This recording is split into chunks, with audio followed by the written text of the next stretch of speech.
பார்த்துட்டு அப்படியே நம்ம பிரதட்சிணமாக வந்தோம் அப்படின்னா இங்கே லெஃப்ட் சைடில் அந்த தூணிலெல்லாம் ஒவ்வொரு தூண்லேயும் ஒரு பெரிவாளோட பிக்சர் வரப்போகிறது. அதுக்கப்புறம் இங்கே வந்தோம் அப்படின்னா இடது பக்கத்தில் முதல்ல கீழே கணபதி பிள்ளையாருக்கு இங்கே ஒரு சன்னதி வருது. இவருக்கு பேர் இந்த பிள்ளையார் இங்கே ராமகணபதி அப்படின்னு வரப்போகிற.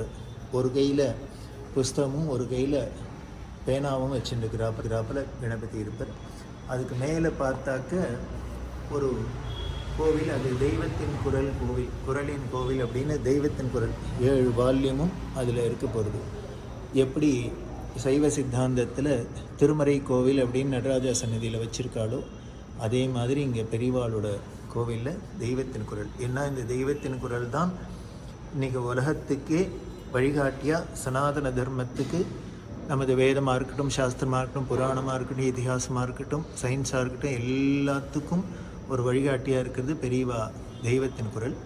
காரணம் என்ன அப்படின்னா, பெரியவா இந்த சென்னையில் விஜயம் பண்ணுறதையெல்லாம், அதுவும் குறிப்பாக 1957லேருந்து 59 சான்ஸ்கிரிட் காலேஜில் மெயினாக இருக்கிறது நித்தியம் உபன்யாசம் பண்ணியிருந்தா.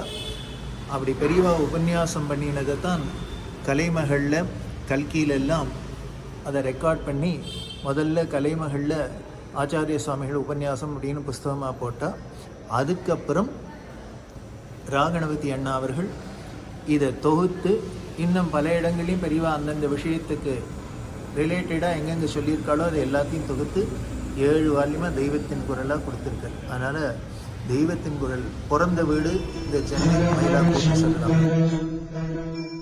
ஜெய ஜெய சங்கர ஹர ஹர சங்கர.